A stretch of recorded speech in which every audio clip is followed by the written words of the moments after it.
Chapter 7 The Chapel.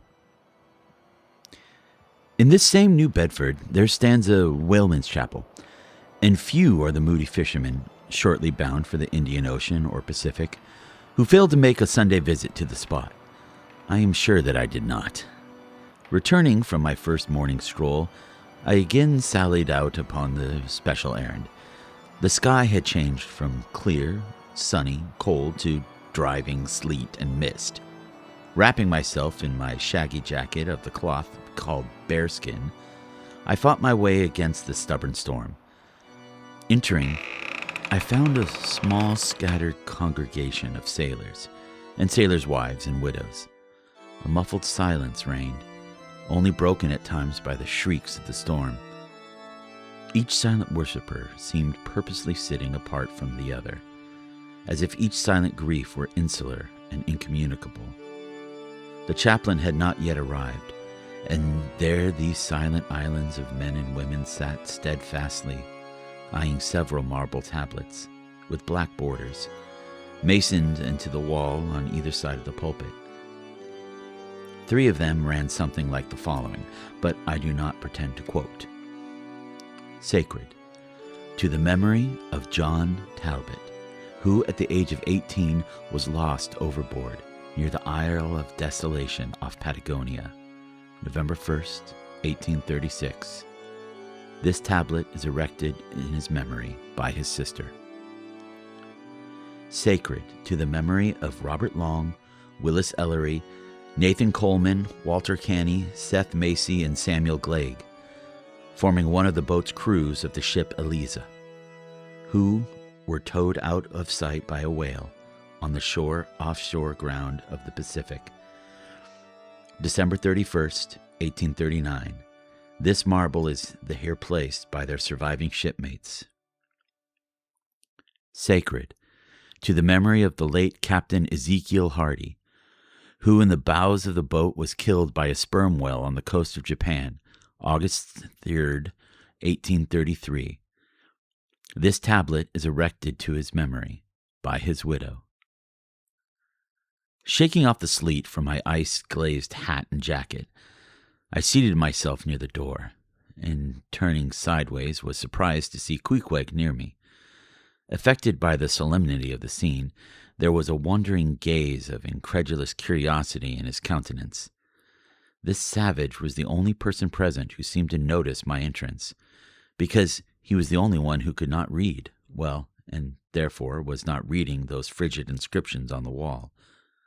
Whether any of the relatives of the seamen whose names appeared there were now among the congregation, I knew not. But so many are the unrecorded accidents in the fishery, and so plainly did several women present wear the countenance, if not the trappings of some unceasing grief, that I feel sure that here before me were assembled those in whose unhealing hearts the sight of those bleak tablets sympathetically caused the old wounds to bleed afresh. Oh, ye whose dead lie buried beneath the green grass, who standing among flowers can say, Here, here lies my beloved. Ye know not the desolation that broods in bosoms like these. What bitter blanks in those black-bordered marbles were covered no ashes? What despair in those immovable inscriptions? What deadly voids and unbidden infidelities in the lines that seem to gnaw upon all faith and refuse resurrections to the beings who have placingly perished without a grave? As well might those tablets stand in the cave of Elephantra as here. In what census of living creatures the dead of mankind are included? Why is it that a universal proverb says of them that they tell no tales, though containing more secrets of the Goodwin sands? How it is that to his name, who yesterday departed for the other world, we prefix so significant and infidel a word, and yet do not thus entitle him. If he but embarks for the remotest Indies of this living earth, why the life insurance companies pay death forfeitures upon immortals, in which eternal Unstirring paralysis and deadly hopeless trance, yet lies antique Adam, who died 60 round centuries ago. How is it that we still refuse to be comforted for those who we nevertheless maintain are dwelling in unspeakable bliss? Why all the living so strive to hush all the dead? Wherefore but the rumor of a knocking in a tomb will terrify a whole city? All these things are not without their meanings.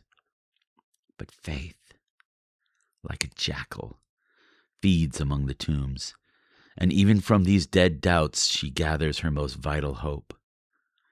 It needs scarcely to be told with what feelings, on the eve of a Nantucket voyage, I regarded those marble tablets, and by the murky light of the darkened, doleful day read the fate of the whaleman who had gone before me.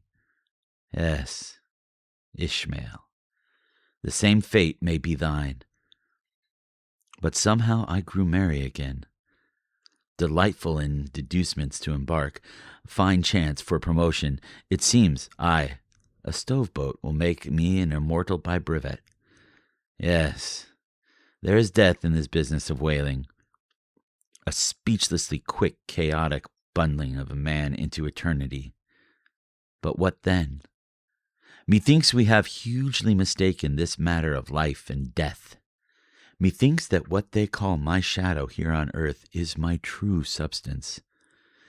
Methinks that in looking at things spiritual, we are too much like oysters, observing the sun through the water, and thinking that thick water, the thinnest of air. Methinks my body is but the lees of my better being. In fact, take my body who will. Take it, I say. It is not me. And therefore 3 cheers for Nantucket, and come a stove-boat and stove-body when they will. For stave my soul, Jove himself cannot.